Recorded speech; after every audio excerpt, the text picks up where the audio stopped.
Hello and welcome to a Smurd P video, and today we're looking at Transformers Studios, Transformers 1, B-127, aka Bumblebee, aka Accessory. You can transform in 18 steps. We've got this beautiful artwork on the front that goes around to the side. This is considered Deluxe class figure, and then on the back you got the picture from the movie. Robot mode, auto mode, 18 steps again. I don't know why they do that twice. When these were first released, it just had it on the front. I thought that was great, and it worked. So Bumblebee, Optimus Prime, Megatron, and the Leader One go on a mission to save Cybertron. And then, if you're a mint inbox collector, this is the side for you in my mind. So let's get Bassasatron out of the packaging and have a closer look. So we're going to start with a different position today. We're going to actually start with the back. So there is room on the back to store all the weapons, which I think is great. Although this one does obviously feel a bit meh. I mean, it would have been cool if they just managed to find a way to stick it on the side there. That would have looked cool in my mind. But hey ho. I also feel like this doubles up as a sort of a rocket pack.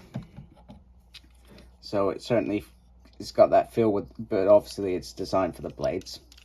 So just come around to the front.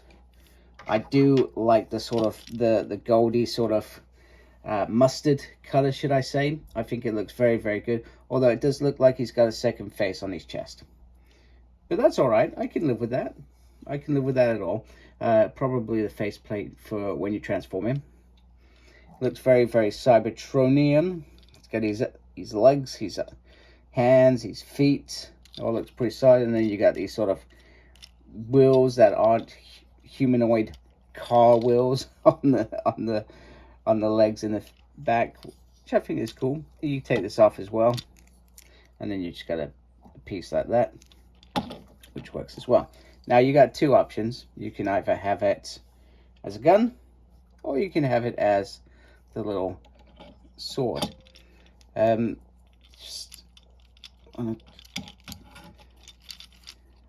Apologies doing this on camera. Get it like that, because then that's like coming out of his forearms. I think is a lot better. There we go. He looks pretty nifty. Now obviously that covers the hand piece really, really well. I think they've done an incredible job with something so simple.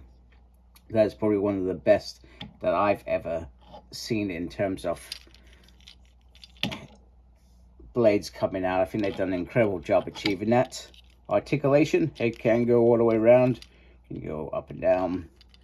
Arm can go around, lift up. The usual single on, oh, popped out.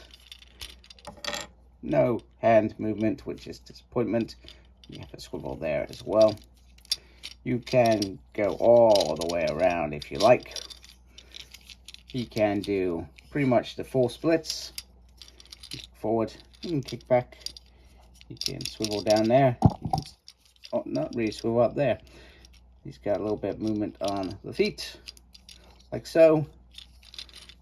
And all that jazz. So he has some really, really nice articulation. And then he has this very, very cool gun, which I do like. I'm trying to think, did the gun come towards the end? I think so.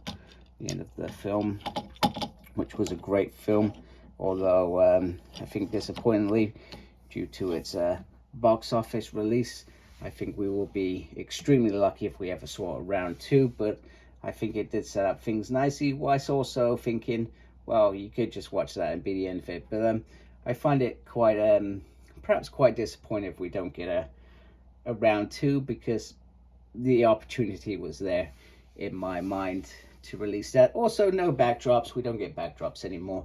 I do wonder, would he have had a backdrop in the garbage, in the desert, cutting people's limbs off? Who knows? We'll never know, because, you know, I complain so much about backdrops that they drop them. I don't think that's what happened, but they're saving cost probably. Anyway, let's move on to the auto mode.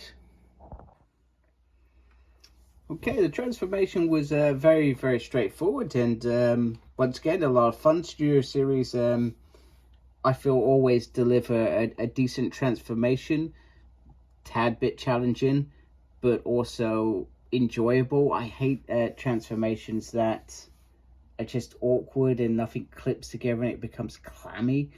This doesn't feel anything like that, and like I said, I enjoyed it. So you can obviously get all the weapons on there, and I think it would have been cool to have 2 guns, because then you could have had one this side and it would have been really decent. Of course, that would have cost more money to them and probably to us, so why do it? So preferably I think that one sits on. However, these 2 sit very, very nicely and can easily be on the top.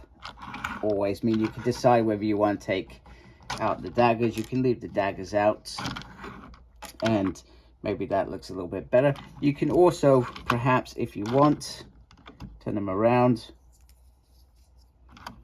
like so, and they become very cool thrusters, in my opinion.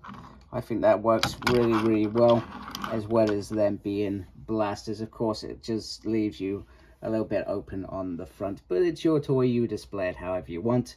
It rolls very, very nicely. The detail looks cool. He's got that nice little face on the front. Megatron. Some nice Cybertronian wheels. Everything sits very nice and neat and connected. You do have this weird little gap here. I'm not sure. That's probably the only thing I criticize in reality. Even the feet on the back don't look that bad. So I think they've done an incredible job, because it is a small bot, and I think they've got the best out of it in terms of the AWP mode as well. Sometimes we see robot modes sacrificed for AWP modes and vice versa, but they haven't done that in this occasion. So a really, really good job. Big shout out to my friend Gareth Morgan. And I hope you like my channel. If you do, please do subscribe. I'd really appreciate it. Thank you for taking the time to watch this video. Thank you to everybody that's subscribed already. Make sure you look after yourself. Very important these days. And as always, embrace geekiness. Take care. Goodbye.